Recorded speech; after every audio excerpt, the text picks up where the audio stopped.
Salut à tous, heureux de vous revoir de nouveau sur la chaîne Génie Civil 237 pour la conception architecturale avec le logiciel Autodesk Revit. Aujourd'hui, nous allons entamer avec la troisième partie de notre étude de réalisation d'une structure métallique, d'une charpente métallique avec le logiciel. Aujourd'hui, nous allons voir précisément comment poser nos bases, que ce soit les poteaux, les poutres, et comment créer des ancrages entre les poteaux et les poutres. Si vous êtes nouveau, si vous n'êtes pas encore abonné à cette chaîne, pensez à vous abonner et activer la cloche de notification pour être au courant des prochaines vidéos. Sur ce, nous allons débuter avec cette vidéo.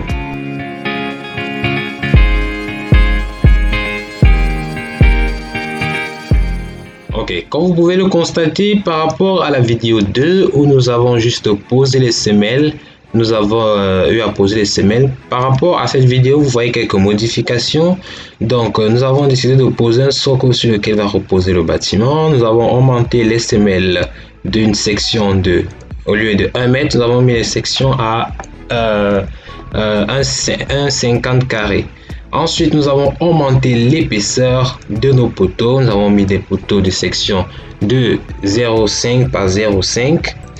Ensuite, pour commencer cette vidéo, nous devons nous positionner au niveau de notre arborescence. Nous devons nous positionner au rez-de-chaussée. Donc, j'ouvre mon rez-de-chaussée et cette fois-ci, je vais positionner les poteaux. Donc, pour positionner les poteaux, vous ouvrez l'onglet structure. Une fois que vous êtes dans structure, vous allez simplement cliquer sur poteau. Vous cliquez sur poteau. Une fois que vous avez cliqué sur poteau, vous avez la possibilité de choisir différents, que ce soit les IPE de forme W poteau par défaut ou d'autres poteaux. Mais cette fois-ci, nous allons charger. Vous venez dans le bouton charger la famille. Vous chargez la famille et cette fois-ci, vous allez dans votre bibliothèque d'éléments. Vous allez aller dans Librairie France. Vous allez dans structure. Vous allez prendre structure. Une fois que vous cliquez sur structure, vous allez prendre poteau, vous allez prendre acier, vous allez sélectionner les IPE de 300 puisque nous allons utiliser l'IPE de 300 pour les poteaux. Donc vous regardez, vous allez voir IPE, vous allez voir IPE tout simplement, d'accord. Nous allons prendre des IPE, nous allons utiliser des IPE de 300, donc vous prenez IPE, poteau IPE. Ok, on met ouvrir, on charge dans notre projet.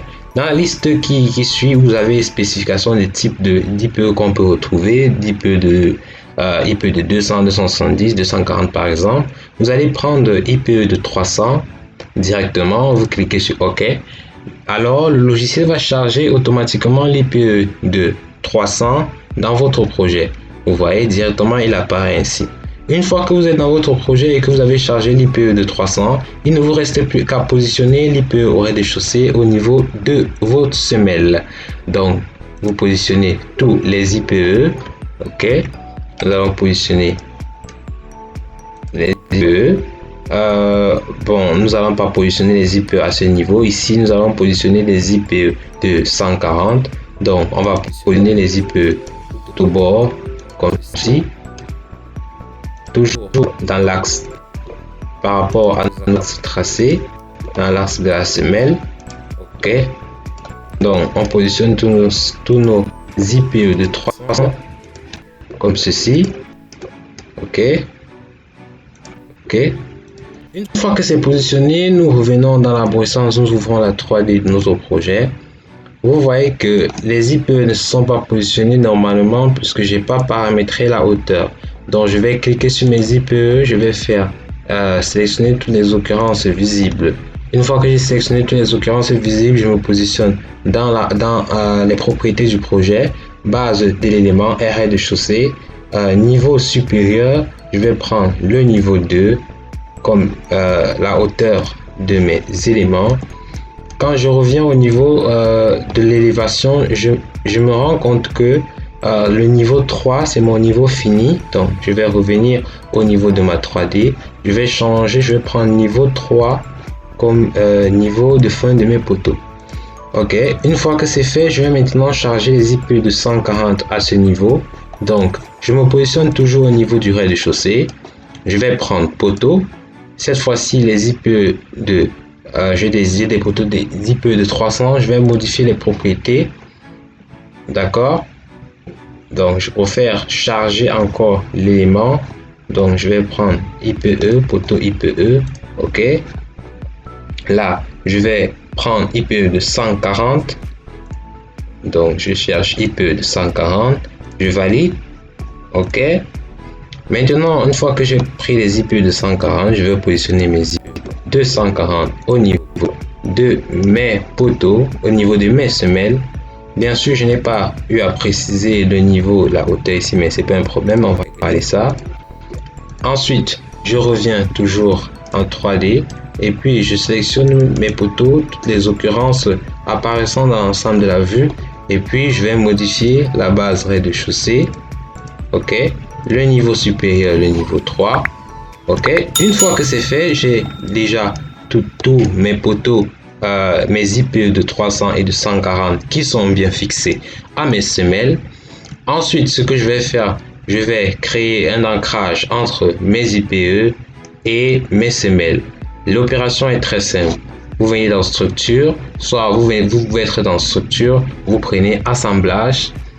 OK, je clique sur assemblage. Je pense qu'à la vidéo 1, on a eu à voir comment introduire les assemblages si ce n'est pas le cas. Pour introduire les assemblages dans votre projet, c'est très simple. Vous allez dans gérer. OK, vous allez voir paramètres de structure, vous allez voir paramètres juste ici. Vous prenez paramètres de structure, vous prenez paramètres de connexion. Dans cet onglet, vous déroulez et vous prenez paramètres de connexion. Une fois que vous avez cliqué sur paramètres de connexion, Revit va chercher toutes les connexions possibles au niveau d'une structure et vous les présenter. Donc, OK, une fois que c'est fait, la page des paramètres de connexion structurelle s'ouvre. Vous avez ici toutes les connexions possibles pour votre projet. Mais nous allons charger, on a la possibilité soit de charger toutes ces connexions dans notre projet. Donc, l'opération est simple. Vous cliquez sur tout et puis vous mettez ajouter dans cette page de connexion chargée et vous cliquez sur OK. Revit va charger toutes les connexions possibles entre des structures métalliques dans votre projet. Mais je peux mettre supprimer, je peux sélectionner, donc j'appuie, je sélectionne tous mes éléments et je supprime. Mais je préfère aller un à un pour pouvoir ne pas affouiller dans la liste des éléments que j'ai besoin. Donc je préfère charger élément par élément, je préfère charger tous les éléments dont j'ai besoin un à un. Donc pour créer l'ancrage entre nos semelles et nos poteaux, nos IPE, nous allons sélectionner l'ancrage pour les semelles. Donc, vous cherchez juste dans la liste. Vous allez trouver dans la liste l'élément pour ancrage au niveau des semelles. Donc, je pense que c'est pied de poteau tubulaire. OK, je pense que c'est ça, pied de poteau tubulaire. Vous cliquez sur pied de poteau tubulaire. Vous avez pied de poteau, vous avez pied de poteau tubulaire. Donc, on va charger tous les éléments permettant de créer un ancrage entre le poteau et la semelle. Donc, vous cliquez sur tous les pieds de poteau. On va cliquer sur tous les pieds de poteau. Ensuite, on va charger, ajouter dans la liste et on va mettre OK. OK, tous nos éléments vont être chargés dans notre projet. OK, voilà ça. Donc, si vous faites structure, vous faites assemblage. OK, vous venez, vous cliquez dans la liste déroulante. Vous avez toute la liste des ancrages. Donc, si je pointe mon curseur sur pied de poteau tubulaire, j'ai cette forme-ci. Si je pointe sur pied de poteau raidisseur, j'ai cette forme-ci. Donc maintenant, j'ai la possibilité de sélectionner quelle forme d'ancrage au niveau de mes pieds de poteau je veux avoir en fonction de mon projet. Donc, pour nous, on va choisir pied de poteau simple. Nous allons cliquer sur pied de poteau. OK. Une fois que nous avons cliqué sur pied de poteau, il ne reste plus qu'à cliquer sur le poteau par exemple. Donc, je préfère cliquer sur ce poteau. D'abord, je commence par les IPE de 300. Cliquez sur notre poteau. Ensuite, appuyez sur la touche CTRL et appuyez sur la semelle. Une fois que c'est fait, vous cliquez sur Entrée, sur la touche Entrée. Ensuite, le logiciel va créer un attachement entre ces deux éléments et vérifier aussi si l'attachement est correct. Une fois que c'est fait, vous voyez bien qu'une liaison a été créée, une liaison appelée liaison numéro 2. Donc, une fois que c'est fait, le logiciel a créé un ancrage. Donc, si je me positionne en style de vue filaire, ok. Là, on a notre liaison, d'accord. Ok, une fois que le projet le logiciel a chargé nos ancrages au niveau des semelles, ok, vous visualisez bien. Donc, une fois que les ancrages sont positionnés au niveau de notre semelle, nous allons les paramétrer. Dans l'opération SM, vous cliquez sur l'ancrage. Ensuite, vous faites modifier. Vous faites modifier les paramètres. Ok, on va modifier les paramètres un peu rapidement, les paramètres d'ancrage de nos semelles.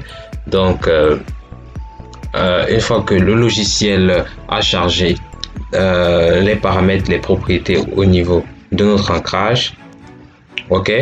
Par rapport à la platine, on va laisser une platine d'épaisseur de 1 cm, 1 mm. Définition de la platine, ok. Projection, raccourcissement, épaisseur plat. Direction selon le poteau, bien sûr. Direction de la platine, il n'y a pas de problème. Ici, on peut soit par rapport à la représentation qu'on a ici, on peut décider soit de modifier l'espace de notre platine comme ceci, mais on va laisser comme ça. Ensuite, on a chanfrein plat, donc on n'a pas besoin de chanfrein plat ici. Ancrage et trou. Donc, les ancrages et les trous sont déjà positionnés. Diamètre d'ancrage, diamètre 16, ok, on va prendre diamètre 16. Tige d'ancrage, droit, type d'ancrage, classe d'ancrage, je pense, type d'ancrage droit, je pense qu'on va changer. Ok, on va prendre type d'ancrage type avec crochet. Ok, mais bon, pas ce type, c'est type d'ancrage courbe. Ok, on va prendre type d'ancrage courbe. Ok, une fois que vous avez sélectionné le type d'ancrage courbe, classe d'ancrage bien sûr 10,9, il n'y a pas de problème. Composition de E, longueur d'ancrage 0,29. Je pense on va prendre une longueur d'ancrage de 0,29. Je pense qu'on va laisser comme ceci. Inversion, ok.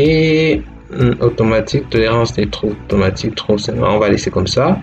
Plaquettes, ok, on a besoin des plaquettes, je pense. Ok, on a besoin des plaquettes, donc on va prendre des plaquettes, mais non, les plaquettes sont pas nécessaires ici, donc on va laisser les plaquettes. Bon, si possible, si nécessaire, on peut choisir de mettre les plaquettes, nombre 2. Donc, je pense que je vais prendre le nombre 2, ok.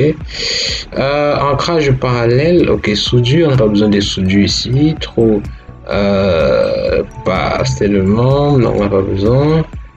Trop, on n'a pas besoin. Marquage, pas de souci, ok.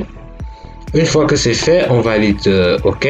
Donc, une fois qu'on valide, les paramètres sont automatiquement modifiés au niveau de ton projet.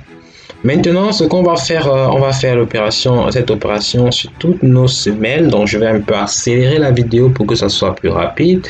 Donc, ce qui vous reste à faire, c'est de prendre les autres poteaux, par exemple, d'aller dans structure, d'onglet structure, de prendre assemblage. Bien sûr, automatiquement, pied de poteau est déjà sélectionné. Vous cliquez sur le poteau avec la touche contrôle. Vous cliquez sur votre semelle et puis vous cliquez sur la touche entrée. Automatiquement, la liaison est créée automatiquement. Donc là, on va accélérer la vidéo comme j'ai dit pour que ça soit plus rapide. Ok, une fois que c'est terminé, vous pouvez remarquer que au niveau des ancrages, le boulonnage et l'ancrage au niveau de notre poteau des IPE 240 déborde. Donc l'opération pour modifier est très simple. Vous verrez aussi que l'ancrage est trop court et ne va pas jusqu'au niveau de la semelle, jusqu'à la profondeur voulue. Donc l'opération est très simple. Commençons d'abord par les platines. Donc vous allez sélectionner la platine des IPE 240. Vous allez faire modifier le type, vous allez modifier le type, vous allez dupliquer pour qu'il soit différent des IPE pour les IPE de 300. OK, vous validez OK, vous faites modifier l'élément, vous allez au niveau des platines, bien sûr, dimension des platines, vous allez voir 4 et 3 pour l'épaisseur juste ici. Donc, on va modifier cette épaisseur, on va prendre à 0,05 et 0,05. On va mettre OK. Ensuite, on va appliquer au niveau du projet. Vous voyez que ça a changé. Les platines sont positionnées maintenant comme il faut. On aurait pu aussi ne pas changer les platines et modifier la position des boulons. Donc, l'opération est pareille. Donc, mais c'est toujours plus utile et puis meilleur de modifier juste la position des boulons que des platines. OK? Maintenant, on va aller aux IPE de 300 et puis on va modifier la profondeur au niveau des ancrages. Donc, on va faire ça sur les deux IPE, au niveau des IPE de 300 et des IPE de 140. Donc, vous allez au niveau des ancrages, au niveau des platines, vous allez voir ancrage et trou. Type d'ancrage, vous prenez type d'ancrage, vous allez prendre ancrage P polonais. OK. Ensuite, classe d'ancrage 88, ER bien sûr par défaut. Longueur d'ancrage. Donc ici, on va en fonction de ton projet, donc on va prendre longueur d'ancrage de 0,66. OK, on valide. Et ensuite, on va aller faire l'opération aussi sur les IPE de 140. OK, vous avez votre élément. OK, on prend l'IPE de 140, on effectue la même opération. Donc, on fait modifier l'élément. On va aller dans les ancrages et trous. On va prendre ancrage P polonais, composition 8,8, 0,65. OK, on valide. Ensuite, on valide. OK, une fois que c'est fait, cette fois-ci, on va maintenant on va charger les poutres nécessaires pour au niveau des bases. On va positionner les poutres aussi. Je change d'abord l'aspect visuel, je prends l'aspect visuel ombré. OK, on va changer on va charger les poutres à ce niveau et on va charger les poutres qui seront au niveau de notre charpente. Donc l'opération est simple. Vous faites au niveau vous avez l'onglet structure, vous cliquez sur poutre, bien sûr qu'il y a un IPE, vous mettez charger l'élément. Cette fois-ci, on va aller dans structure. Au lieu de prendre poteau, on va prendre ossature, on va prendre acier. OK, on va charger IPE de 270 d'abord pour d'abord on va charger les IPE de 140. OK, donc pour les bases on va prendre IPE, on va mettre chargé, on va prendre IPE de 140. OK, on valide. Donc on va d'abord mettre des IPE de 140 à la base. Donc si je viens au niveau de mon arborescence, si je viens au niveau de mon arborescence, vous visualisez bien que on a un niveau RDC 0, donc où sont positionnées les semelles. On a une ressortie, on a des amorces de 0,20 RDC étoile qui à ce niveau, c'est le niveau où sont positionnés. Donc je change l'aspect, je mets élevé. C'est à ce niveau que sont positionnés les IPE. OK, donc et c'est au niveau 1 d'une hauteur par rapport au niveau 0 RDC où sont positionnés les IPE. Au niveau 1 de 0,40, bon, l'espace entre les deux éléments qui est de 0,20, où on va positionner les premiers poutres édisseurs de la structure. Donc on va ouvrir le niveau 1 au niveau de l'arborescence. On ouvre le niveau 1. C'est à ce niveau qu'on va positionner nos poutres. Donc on va aller dans structure, on prend poutre. Donc on va positionner nos poutres, on clique. OK, on va juste ici. On va faire l'opération sur toutes nos jonctions de poutres. Donc je vais un peu accélérer la vidéo pour que ça soit plus rapide. OK, une fois que c'est fait, vous voyez que tous nos premiers poutres au niveau bas de notre structure ont été positionnés. Donc, mais vous voyez qu'il n'y a pas d'ancrage, donc on va voir les ancrages dans la prochaine vidéo. Donc, comment réaliser les ancrages. Donc, je pense qu'on va arrêter là pour cette vidéo. Merci de nous avoir suivis sur la page Génie Civil 237. N'oubliez pas de vous abonner, d'activer la cloche de notification, de laisser un commentaire sur vos incompréhensions. Nous essayerons d'y répondre. Je vous souhaite une très belle journée, une très belle soirée et à bientôt. Peace.